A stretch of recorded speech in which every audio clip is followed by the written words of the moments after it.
two sides. There's two big, powerful sides that are taking control of the planet, and you can see them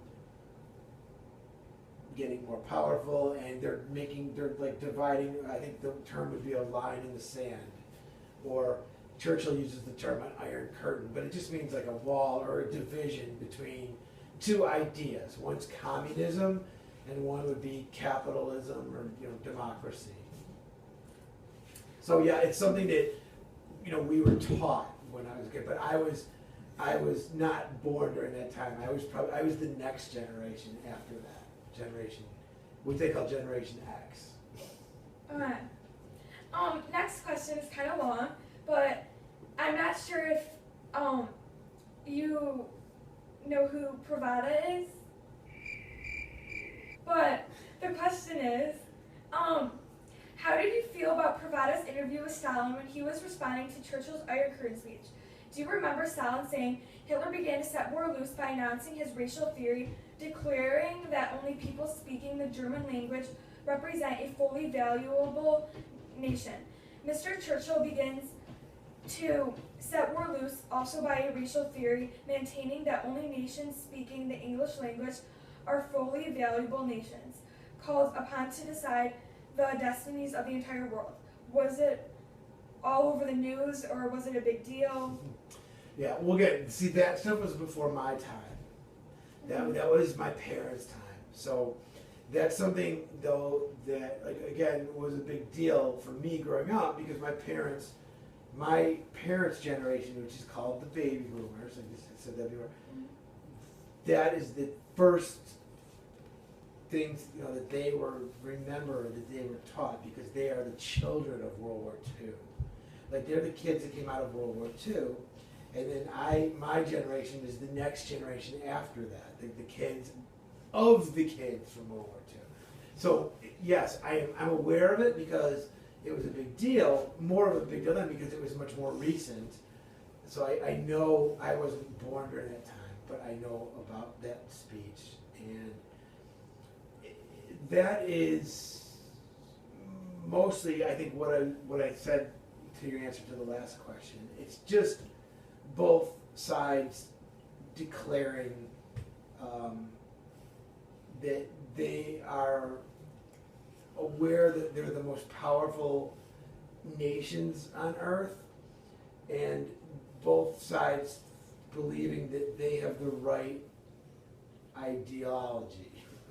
Meaning that, like, Russia and the East Germans and the communists kind of thought like their idea of how to run things and how to run a government and how to run the military and how to run the world was the right way.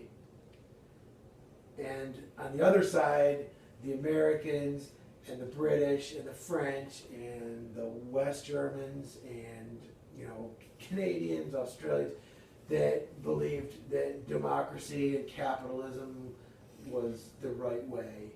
And it was kind of like the two big sides,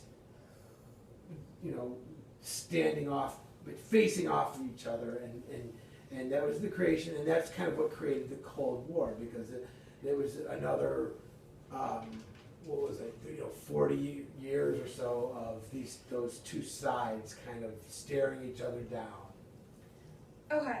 Now this question is just like, if you know it or not. Do you remember when the Cold War ended? Yeah, well, the main thing that happened that kind of signified the end of there was no, again, it wasn't a war, a fighting war, or a war with death and fighting. So it was an ideology, or it was a idea. So when the beginning, so there was no there couldn't be like a surrender or some big thing that where somebody gave up and that was the end. But the big event that sort of signified the end of the Cold War was in the early 90s when the Berlin Wall came down, because what happened was, I know we learned in school, and that Germany obviously lost the war, the Nazi Germany, and along with Japan and everybody else, and right after the war, plus America, plus Great Britain and France, and then the Soviet Union, who were the victors who won World War II, all went into Germany and took pieces of it and divided it up. And basically what happened was the country of Germany was divided between the Soviet Union on one side, and then on the other side it was the Western countries like the U.S. and Britain and France influencing the other sides. And then they actually took the city of Berlin, and which used to be was the capital of Germany, and they divided that in half with a wall. The communists did, and they built this wall, and they kept people from going from one side to the other. So there was an east and a west, and the Berlin Wall was like was like a symbol of the Cold War, because it was on the eastern side of that wall where people were not allowed to. What we were taught was that there was no freedoms on the east side of that wall, whereas on the west side of the wall was people like us, people who believed in free government and the ideals of like America or Great Britain, and so that was like a symbol of the Cold War. So when that wall came down, because the Soviet Union was, I think it was basically the Soviet Union was having problems. Their whole economic system collapsed, and communism wasn't working. Basically, the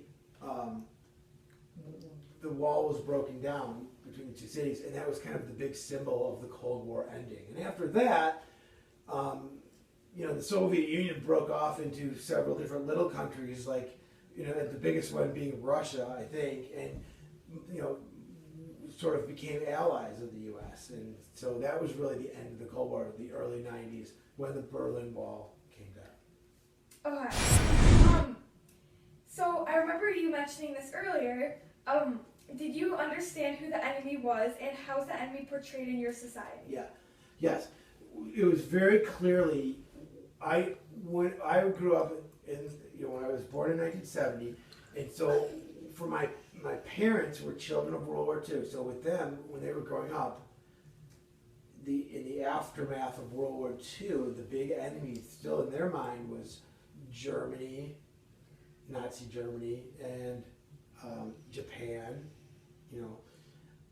but also the Soviet Union, because they were they were our allies at the end of World War II, and then suddenly became our enemies. And so by the time I was born, the Soviet Union was the big enemy. They were kind of the big country behind everything else, behind the Korean War, and they were sort of, even though we were fighting the North Koreans in the Korean War, it was the Soviet Union was backing the North Koreans, and even though we were fighting the North Koreans the North Vietnamese in the Vietnam War, the Soviet Union was behind that. So they were always the bad guys. So Russia, we always saw them as the Soviets or the Soviet Union, but they spoke Russian. So we also called it Russia, even though it was bigger than just the country of Russia. It was a whole union of countries, but it was basically the Russians, and they were the enemy. And it wasn't just from the news, it was even in TV shows and movies.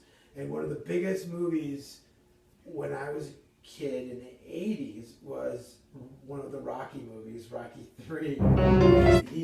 It was when he went to Russia and he fought against a fighter in the Soviet Union. That was Rocky 4, I believe. And it was one of the biggest movies of the year. And it was so big, and it was this Rocky, the big American, versus the bad guy from the Soviet Union. And of course, Rocky won at the end, and it was a big deal because he defeated the communists. So they were always the enemy when I was growing up. And also, you went to Glenbrook North. Yes. When you were in high school. And okay, last question. Mm-hmm. So lastly, do you have anything else that you want to say about your experiences living during the Cold War? No. The only thing left to say is, like I said, it was. I think people don't understand it when still, even to this day, when people say the Cold War, you hear it on the news, and people don't really understand that it's not they think of war as some sort of physical conflict, like World War Yeah, I, that's World what I War II. thought. Yeah, that's what I thought first. And it's never, that's not what it was. And it was something that was very, it was big in our culture through that whole time that I was growing up.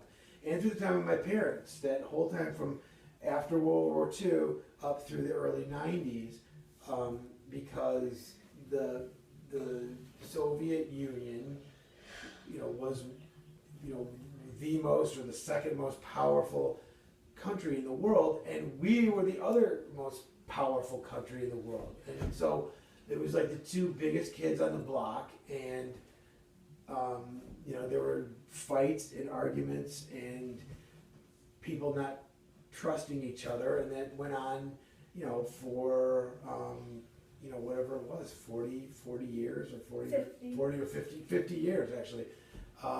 So it was a long time, and it started with my parents, and then that I kind of inherited that, and up until I was in my 20s, when that went away. So it was a very big deal, a very big part of the 20th century of the history of the 20th century. It was a very big part of that, and a very big influence on everything, the culture of the time.